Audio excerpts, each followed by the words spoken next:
Introduce Mrs. Mary Lou Lemieux. Her maiden name is Camara, and her father actually worked at Glen Farm for 65 years, from approximately 1921 to 1984 is when he retired finally at the age of 83, 84, 85. Sorry. So Mary Lou actually lived here for over 10 years. Her family lived on the farm for, again, 50 years or so. So I just want to introduce Mary Lou Lemieux. Back then, when the babies were born, most of them were born at home. And Jerry and all of us, I wasn't born here, but I was born in my dad's and mother's house. And so was my sister Dorothy. But Jerry and Barbara were both born here. And the day Jerry was born, she was born about a month before she was supposed to. And it was in January. She was supposed to have been born in February. And the weather was very cold. And old Dr. Storrs was the one that came up here, and also the town nurse. And I can't remember her name. Can you remember? No. I know, she was a town nurse after that, too. But anyway, because she was premature, and we didn't have incubators like they do now, where they put the babies when they're born too soon. And so he came out, and my mother had one of those old iron cook stoves where they built a fire with coal, and the side had a little well where you kept warm water, and he opened the oven door, and she was wrapped up and put in a basket, and she was set on the oven door to keep her warm because she was too little, and she survived. This room is significant to me because you're going to meet Mary Lou Lemieux. Her little sister, Jerry Lease, was actually born in this room. Probably 60 years or so ago. So she was born in this room and brought downstairs, and the interesting story as to how she was kept warm. You'll have to ask Mary Lou that question, how she was kept warm. But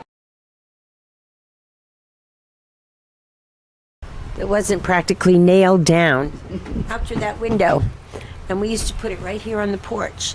And we used to play, and it was lovely. You know, I can remember it was, even the weather and what have you. And we'd play all day. And then we didn't want to bring it back in, so our mom used to have to help us bring some of the stuff back in the house. But yeah, it was a nice place. I don't remember anything difficult growing up on the Grant. In fact, in retrospect, when I look back, I realized actually how spoiled I was because we didn't have too much that we had to do. We made our own. Time it was really scary was when we had a hurricane. I remember. I have some pictures of that too with the 38 trees that are down. Was it the 38? Were you born yet?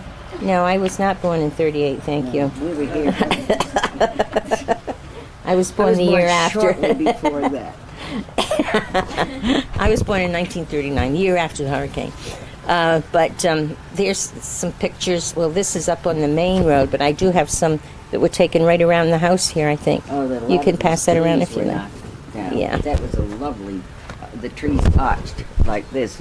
You came in looked down the driveway, and you saw this lovely arch. It was just made by itself, and I suppose there was some trimming because of the garden crew that they had, but it was just beautiful. And after that 38 hurricane, and we had a couple more after that, well, you look up there, you'll see stumps, and those were the trees that were knocked over with different, and had the hurricanes, especially the 38 hurricane, that did quite a number on the trees. This was a beautiful driveway, and there were trees equally spaced, so that when they grew very tall and large, there was a complete arch across that driveway there, and it was really pretty when you looked up there or you turned in to come down, and it was the same thing.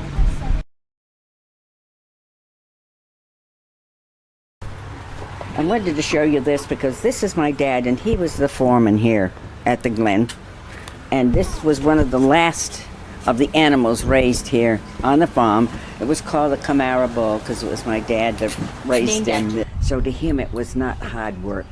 He was doing what he was born to do, because he came from, he was born in Tiverton, and he came from a farm. His dad had a, well, certainly nothing like this, but he grew up on a farm.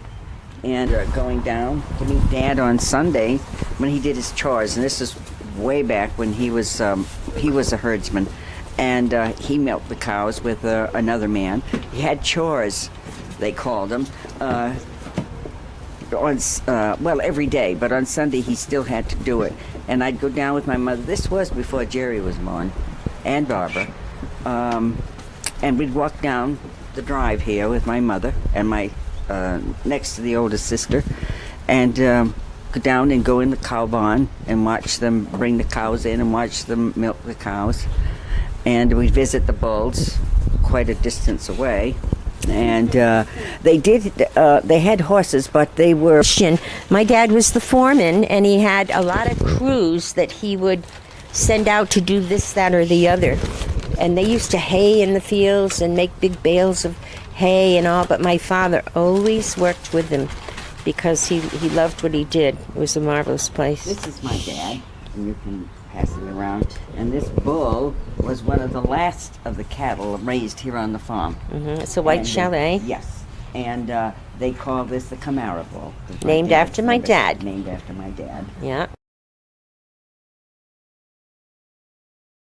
I did talk. I'm not sure about the number of families, but there were, I would say, counting the children, because there were a number of children. I was thinking about that by house by house. Maybe about And 40 they people say- worked, you suppose. Yeah, and maybe about maybe 80 or a little bit more, counting the wives and the children. They all, most all of them lived right here on the farm. So just the people that worked on the farm may have been about 40 or so, do you suppose? Yeah, the families. Maybe. I would say so, because there are several houses that were here that have been torn down. Oh, yeah. They're no longer here. Worked on the farm, and they did work hard, because this was a very large place that had to be maintained, and they had a fairly large crew of farmers and gardeners, and each one did their work, and the Total people lived on these grounds at its peak, let's say. I would say between 80 and 90, but that would, because there were I can't remember how many houses. Some of them have already been torn down, and that would include the man and his wife and any children, and there were quite a number of children too that lived here. And I'm not sure how many houses. In the what house? In the manor house. Oh, in the manor house, yes. That's where Mr. and Mrs. Taylor lived. And when we lived on the farm, they used to refer to that as the big house. It was never called the manor house until the town purchased it. Prior to that, it was called the big house. And that's where Mrs. Taylor lived, and it was a lovely place, and she used to have steps that were cut into grass and a reflecting pool which they filled in, and beautiful, beautiful gardens and statuary. And daffodils, my goodness. One day I came up from Sandy Point Beach, and I came in to see my mom into my house, and I had a bouquet of daffodils about this big around. And my mother almost fainted, and she asked me where I had got them. And of course, I picked them from Mrs. Taylor's garden all the way up through the Glen, which I was not supposed to do. But we did put them in vases, and they stayed until we had to throw them out, and I was told never to do that again. But anyway, Mr. and Mrs. Taylor and her family lived in the manor house, okay? The people that owned the Glen. Yeah. It was gorgeous, too. It still is. Not like these. Yes, the Taylors treated us very, very, very well. Yes. We used to get Christmas gifts from them and Easter gifts from them, and let's see. Turkeys and baskets. Oh, turkeys at Christmas time and big baskets, and when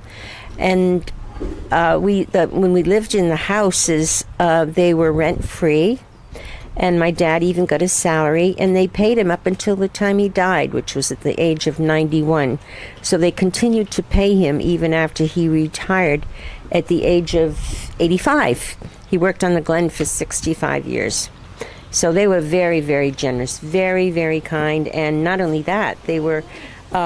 You could talk to them and visit with them, and they were very, very nice people.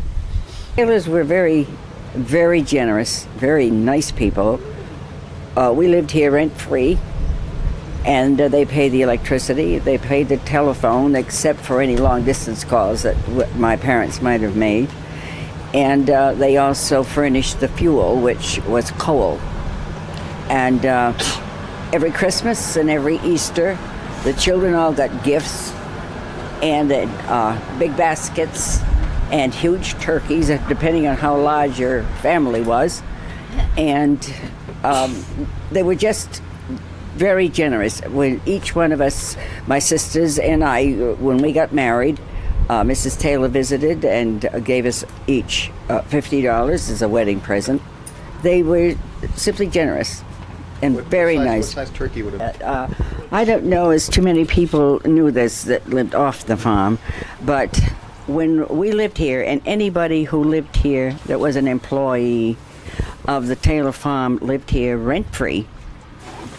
Mrs. Taylor paid the rent or the upkeep of the house, the electricity, the telephone, except for long distance calls, and the fuel to heat the houses, which at the time was coal. And the workers also made a salary. So we did pretty well. I don't think too many people, well, some people did, because they used to get my mother angry when they said, gee, you must be pretty rich living at Glen Farm and you don't have to pay any rent. I think it all averaged out, actually. Well, back then, you have to remember this was back in sometimes part of the Depression when things were not too good. But they had a steady job and they had a place to live and the food and the electricity and all the things that most of us have to pay for today. Mm-hmm. No, they very were true. very generous people.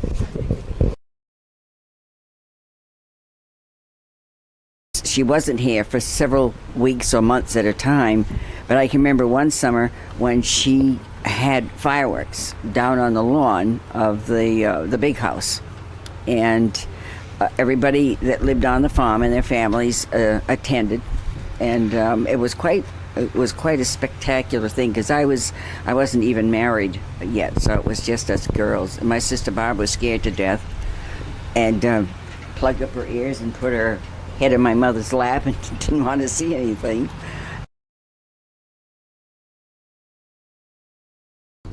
It was Mr. Nicholson. This was Mrs. Taylor's second husband because Mr. Taylor died at that point. He used to have a limousine that was driven by a chauffeur, and we used to see this. It was a black Cadillac, and we used to see the car coming, and we used to always be on the stone walls, okay? And he didn't like us on the stone walls. So he would stop the car and he'd give us a quarter and he'd tell us to get down off the stone walls. So guess what we did every time we saw that Cadillac coming? What do you think we did? What? Got on the stone walls. That's right. So every time we'd get a quarter, and that was a lot of money then too. Mr. Taylor passed away. He died.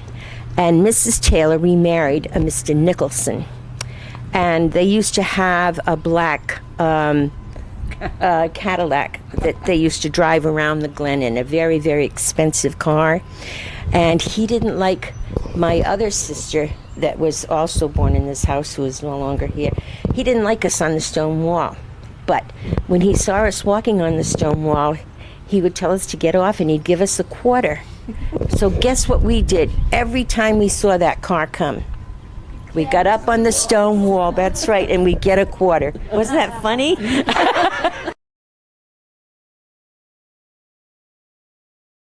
two baseball teams. One was called a farm team. The other was called the garden team. They had a crew of men that worked solely in the garden, which was down this end behind the barns. They had these huge greenhouses, and they grew the flowers that they used down in the big house. And some of them were orchids and things like that. But this crew, they formed a baseball team, and these were young men, and they were on the farm team. And I think it was Saturday, they played in a field. They called it the 40-acre field, which is behind the house that's down here on Sandy Point Avenue.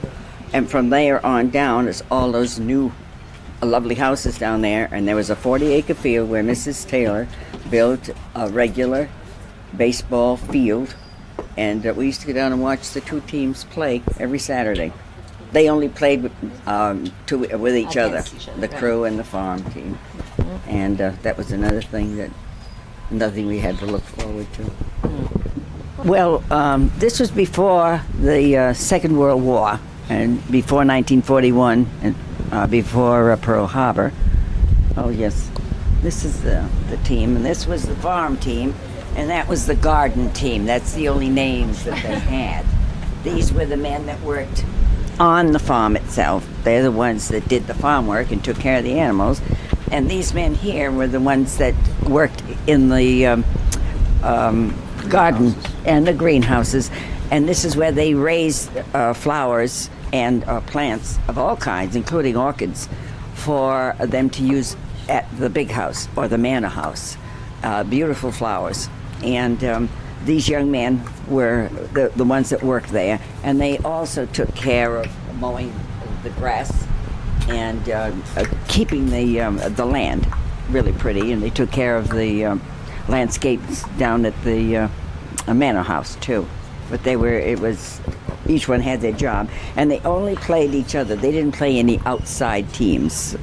And every Saturday, and this was shortly before the Second World War, they played a game down in what they call the 40-acre field, which is down where many of the houses are built down off Sandy Point.